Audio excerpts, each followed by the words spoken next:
In Brockton, we swing for the fences so we can touch home. We coach in Brockton to instill the teamwork that builds a great winning tradition. We do business in Brockton because here you can find a taste of home away from home. We keep our company in Brockton because we love this city. I study and learn in Brockton to achieve my goals. When Brockton is home, everything is within reach.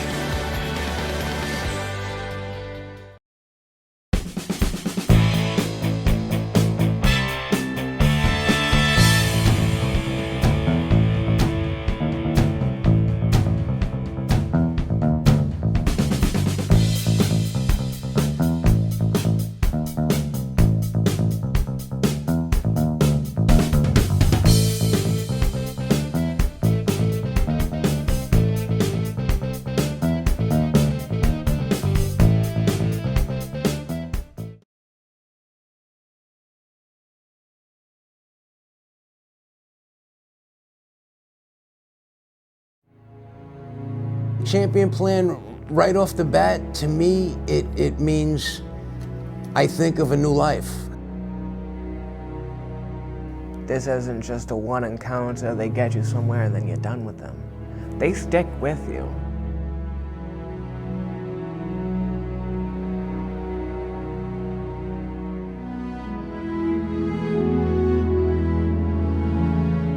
What the Champion Plan really is, it's police-assisted recovery.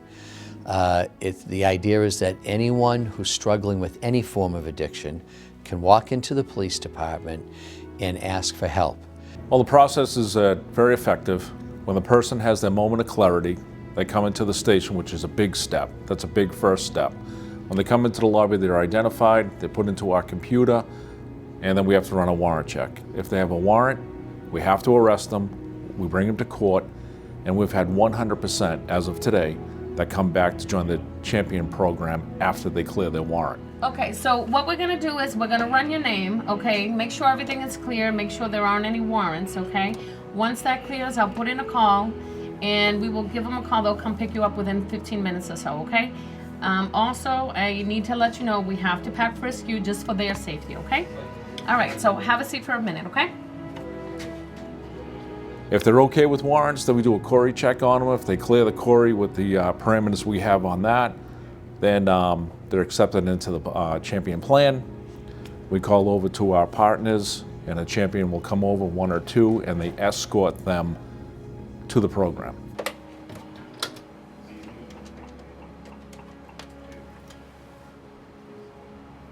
Hi, it's Officer Brown, and I have one female to be picked up, okay? All right, thank you. And then we partner with the Gandara Center to take it from there and help individuals with placement of what they're interested in, whether it be detox, outpatient, CSS placement, provide transportation through Brewster, and follow up with them with recovery coaches. They will call us to transport someone to a facility for detox, medical detox, or wherever it may be. It makes us feel great to be able to help out because it is a barrier for some people. They're unable to get these rides that they need because they may be going to Springfield. Sometimes they even go to Rhode Island. There's a facility in Rhode Island that we go to also. So it makes us feel great to be able to help out. Hi, I'm Ann. I'm from the Champion program. I understand you have someone for us. Yes, hi, Ann. Okay, she's right over here. Okay. All right, she's all set. I just have her ID. Okay, ID. What we've done is not just put a person in a detox, we've put a person into a pipeline of treatment, a continuum of treatment with constant follow-up by a recovery coach who's going to be always assisting and motivating this person to continue on to the next level of treatment. I got your back. I'm here for you. I can support you in this. To see the active involvement of law enforcement within the community saying, we're not going to arrest you, we're not going to throw you in a cell or put cuffs on you, we're invested in you getting better, because if you get better, it's going to reduce crime and complications within our city. And we have an interest in you as a human being. I think that you can't replace those things. Because we know that we've had a merry-go-round going on with detoxes for years. And that what we need to do is we need to help people make that decision to remain in treatment longer. And the longer we can keep them in treatment, then the odds go up significantly as they're in terms of them being able to stay sober when they leave.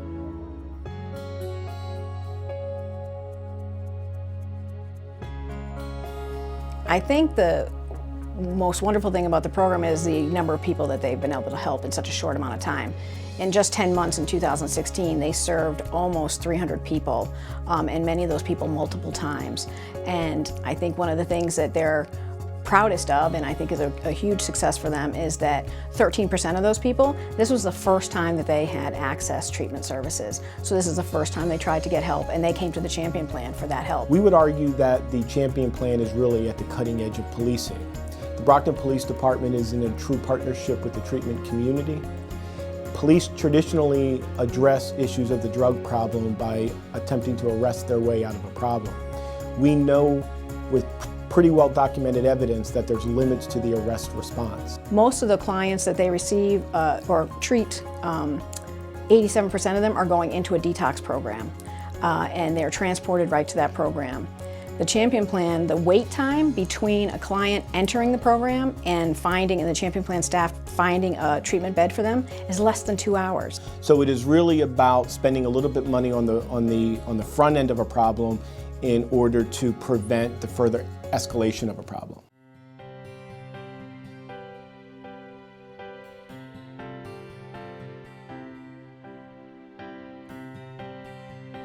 They worked with my counselors in treatment facilities. They worked with me when I left the treatment facility. And unfortunately, there was a time where I slipped, and you know what? They didn't give up. They didn't down me for it. They just said, that's okay. It's a part of recovery, and you'll come back. The Champions Plan, to me, is a lifesaver.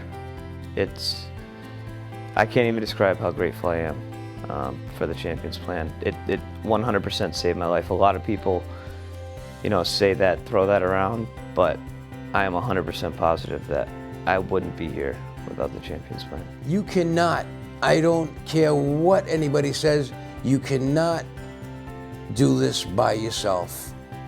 You need help. You have to have other people to help you. And that's what the Champion program does. They are there you could call them at any time of the day and they will help you. A little embarrassed, on my end, but I mean, all around it was, they were very nice and helpful. I wasn't there too long, probably an hour. My brother and my stepfather were there. And then they came down, picked me up, and it was a smooth process. I usually tell people, if you're still alive, you still have a chance. And this is an amazing place that is available to help people when they're ready to make that decision, to get them help that they desperately need in a timely fashion. And sometimes that's hard for us to do on our own. I have a 7-month-old daughter, and she's a happy baby because I'm happy. And I like to give a lot of gratitude to the Brockton Police and the Champion Plan, because my dream was to be a mother and go to school and get my life together, and it's done that for me. So the most important thing that I like to share with the participants is that the Mayor and Gandara Center have created a safe place for them to come and get supports for their recovery. This is their space always. Whenever we're open, they can stop by for resources or support, or even just to speak with somebody, but we'll always be there for them. Come through the door. Everybody's friendly. From the offices to the champion that's going to walk you back, to the program once you're in it, and the 18 months of phone calls that you're going to receive afterwards. They're going to support you all the way through. This program was designed to help you, to help people, and you have to take that first step in order for it to happen. So I would say please. It's never too late. Walk in today.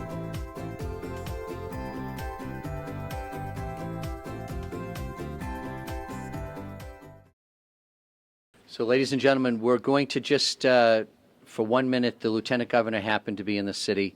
I asked her to come by and say hello to everyone because the Baker Polito administration have just really taken a leadership role in the fight against addiction and the opiate crisis. They've made a commitment to it that no one has ever made before. And although the challenge is huge, we have a governor and a lieutenant governor that understand the challenge and are trying to support us in any way they can. So I wanted the lieutenant governor just to have a chance to come by and say hello to everyone here today. Mr. Mayor, thank you.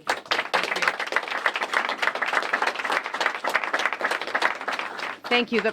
The purpose of my visit, and I literally was at the Unknown School reading Across America Day is today, so we're celebrating Dr. Seuss and this wonderful classroom of 5th graders. And when I was talking to the principal on the way out, I said, what is your biggest challenge? She said, it's the community issues affecting the adults in these children's lives.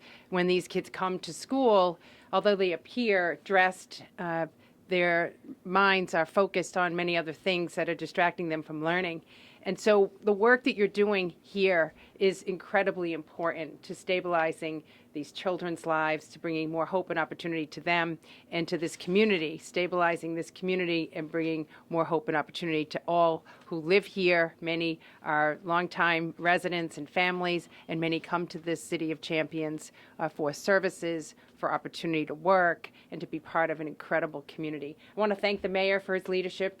He has served on our task force to help inform us about how to combat opiate and heroin addiction in this Commonwealth. It was one of the first priorities for the Governor Baker and for me when coming into office. And since then, now 2 years later, this is where our Commonwealth is at. First of all, relative to prevention, we can't do enough to just prevent this from happening to other people, especially the youngest among us, for not even being exposed to it and getting there in the first place. Second, we've engaged the medical community. Finally, the medical community in dental schools and medical schools and nursing schools, and in all of these programs, the issue of how to manage pain is embedded into the curriculum. That's enormously powerful, and we were the first medical school in the country here in my hometown area in Worcester to embed that into the curriculum, and now other schools like that across our country are adopting those plans. We have a prescription monitoring program that now every physician, every prescriber has to log in a prescription for opiates, and that inhibits a person's ability to shop around for more opiate prescriptions. It's down now 15% in the last year. So on that front door, prevention, what the prescribers are doing is helping reduce the exposure at that end. For those who are exposed and who are suffering from the challenges of addiction, we have ramped up funding for services by 50%. And I want to thank your senators, your representatives who are here. I'm sure that they will speak. The mayor's advocacy for making sure that the funding has been available through our budgets to help increase services and programming like this. Not short-term detox, long-term programs like this. What I love about this program is you have coaches. You have your own personal champion who believes in you and will support you and help you on your best days and your hardest days. These programs work. And I wanted to come here today to congratulate you on your 1-year anniversary and ask you and encourage you to keep doing what you're doing, because this is something that is working. The final piece of my message today on the prevention, the prescribers, the services, is on the drug trafficking. We obviously need to work closely with law enforcement, our federal and state partners, working with local police to go after drug trafficking. There are too many illegal drugs on the streets that allow someone who is in addiction to have access to these drugs that in too many instances are laced with fentanyl, which is killing people in this community and in others across our Commonwealth and this country. So on all those fronts, we are pushing very hard. And you should know that this Massachusetts model has now been adopted by 46 other governors in our country. We are leading the way, but we certainly have a lot of miles to travel before we reduce the amount of addiction from heroin and from opiates in this Commonwealth. So God bless you all. To those who are in this program, stay with it, work hard. You have a lot of people who care about you, and we as your elected leaders will continue to do our part to support you. Thank you. You are a City of Champions. It's great to have everybody here. First, the Lieutenant Governor did, but I want to make sure I recognize the elected officials that are here. Senator Mike Brady is here somewhere. Senator, right back there. Senator Brady, Representative Jerry Cassidy, Representative Claire Cronin from the City Council, Ann Beauregard is here somewhere, Ward 5. My good friend Tim Sullivan from the school committee is here. And Judge Minahan, thank you so much for being here. So Judge Rosemary Minahan, for those who don't know her, was really a pioneer with her drug court in Plymouth, and I had the privilege to serve alongside her on the governor's opioid working group, and she has helped save a lot of lives long before we even had the Champion Plan up and running, so thank you for being here. I guess I'm just going to make a couple really brief remarks about what the Champion Plan means and where we're going from here. This plan is a partnership, and I know that most of the partners are represented here, and if I start naming them all off, I'll forget somebody. But certainly with the Gandara Center, Stairway to Recovery, Brewster Ambulance, all of our treatment partners that are allowing us to get people at the exact point in time where they're ready and willing to get help to allow us to get them in. And we couldn't do anything without our partners, without Brewster Ambulance. Getting them to our partners, our recovery coaches, our volunteers, and Peg, you're incredible. Every person that comes through this program talks about you, and you're doing incredible work here, and we're just trying to support the work that you're doing. I'm going to, I think, what am I doing? I'm presenting some things, I guess. Let me put on my glasses here. Oh, are we doing a quick presentation of stats? Yes. Okay. Here you go. All right. So we just want to give you a little bit of information about what's happened with the Champion Plan so far here as we mark our one-year anniversary. And I'm going to tip this slightly if I can, because I can't read it from here. There we go. That's plenty. Can everyone still see it? Okay. So I'm going to run through a really fast version of this, but we just want you to get some sense of who we're serving and where they're going and how they're doing. So from the first slide, you can see that 87% of the people that walk into the Champion Plan do go directly into a detox. The incredible part of this stat, average wait time for somebody that walks into the Champion Plan is under 2 hours. I know for a lot of families here, I've spent days and weeks at times in my life trying to get a bed for a loved one. So the fact that because of our treatment partners, we're getting people right at that moment when they're ready to get off the merry-go-round and change their life. It's a brief opportunity, and the fact that because of our treatment partners, we're getting them in right away is a big part of the success that they're having here. This is only 10-month stats, but you can see that almost 300 clients, almost 400 intakes. 75% only came in once this year. 25% were coming in more than once.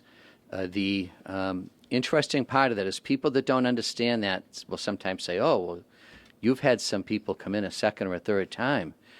That's the success of the program. That's the fact that somebody who slipped is willing to come back and try again because they know that the real help is here.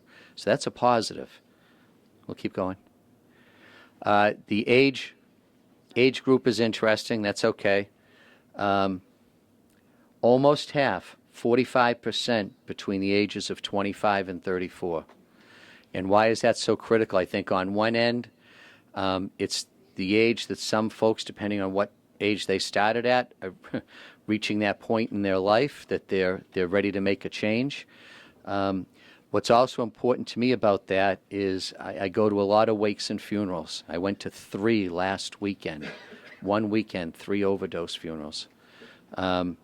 Almost the vast majority of the time, the folks that we're losing are in their late 20s to late 30s. That's kind of the age range. So it's critical that we are getting that age range into the Champion Plan for help. This has been a largely white population coming. However, I think compared to most treatment places, we're actually, believe it or not, more diverse than most, far more diverse than most. It's I think, been one of the challenges that we've recognized head on. and why the Gandara Center is so important to us is that we've got to get over some cultural and ethnic barriers in getting people into treatment. And interesting here, less than half Brockton residents. This is not a Brockton plan. It's a Brockton-based plan. But we know that this problem, this challenge is regional and national. And I think to some extent, folks that are really struggling right now may end up in Brockton for a variety of reasons, and we're here to help them. So we're proud of the fact that more than half of the people coming through the program are not Brockton residents.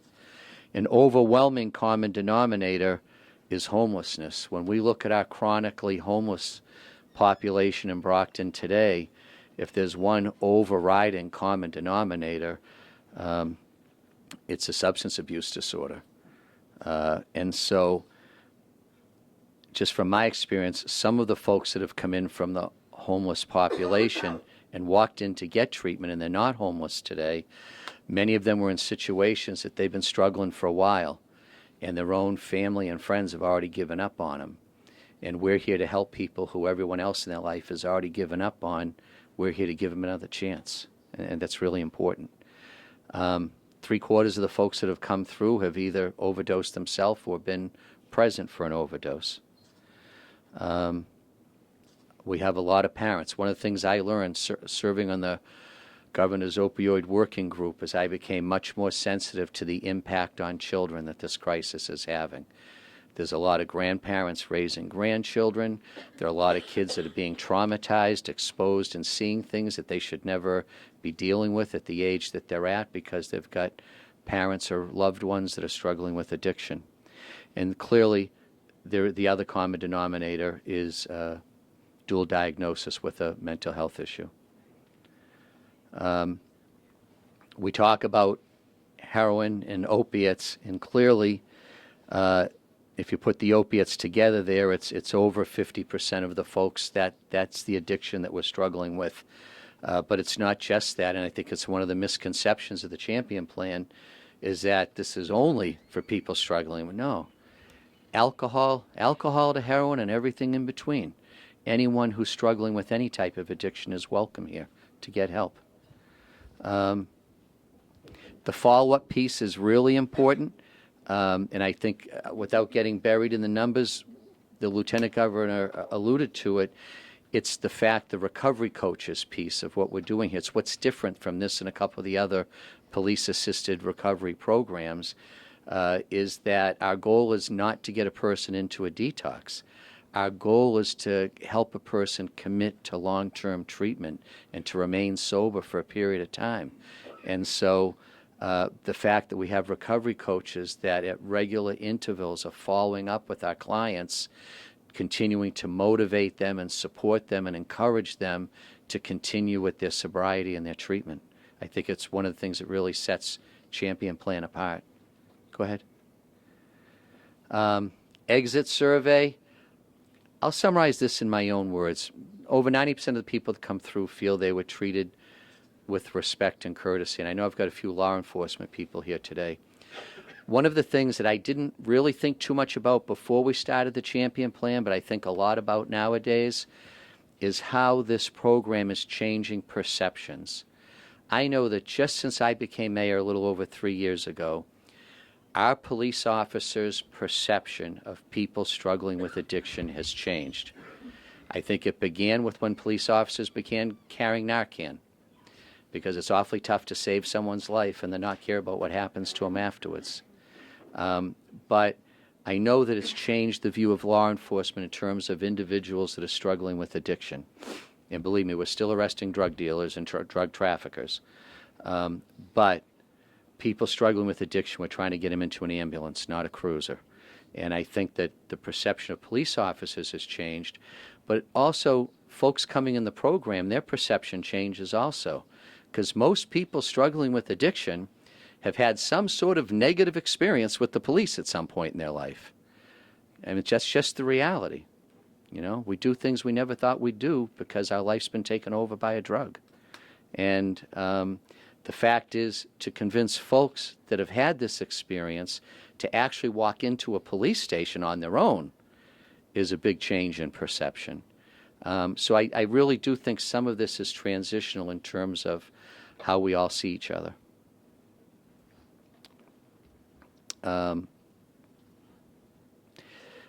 Something we thought would be a challenge was what happens to people with warrants. Because if you walk into the police station, you have a warrant, they got to hold you. We thought that would be a big obstacle when we started. Turned out not to be much of an obstacle at all. It's only been a handful of times that folks have actually had to be slowed down in the pipeline here. And the reality is that the people at the courthouse and the clerks and the police and everyone involved, they understand the nature of the challenge. So we're getting warrants cleared really fast. And unless it's a violation of a restraining order or a violent crime, we're getting people released on recognizance really quickly with follow-up dates that allow them to get into treatment. And I think what we're finding on the other end now is that in the long run, we've probably helped the person's chances for longer-term recovery by getting that warrant off their back so that as they're coming out of treatment, they don't have to walk around afraid of the warrant and afraid of being locked up, that they really are getting a fresh start. The fresh start includes getting rid of the warrants. So 1 year, 321 people through, 450 placed. That's almost a person a day that's coming into treatment through the Champion program, and many of whom would have never accessed the treatment if they didn't have the Champion program to walk into. I think, is that it, Corin? Yep. All right. That's the history of what all the people in this room have been able to accomplish with the Champion Plan during the first year. And I think that I speak for everyone that's involved with the plan in any way by saying we're just getting started, and every day we're thinking about things we can do better, and how do we expand this, and how do we reach more people, and how do we keep a higher percentage of people in treatment, and how do we start doing some outreach to help people find us. Because we know there's folks that if we could just get the word to them that this was available, might take us up on the offer.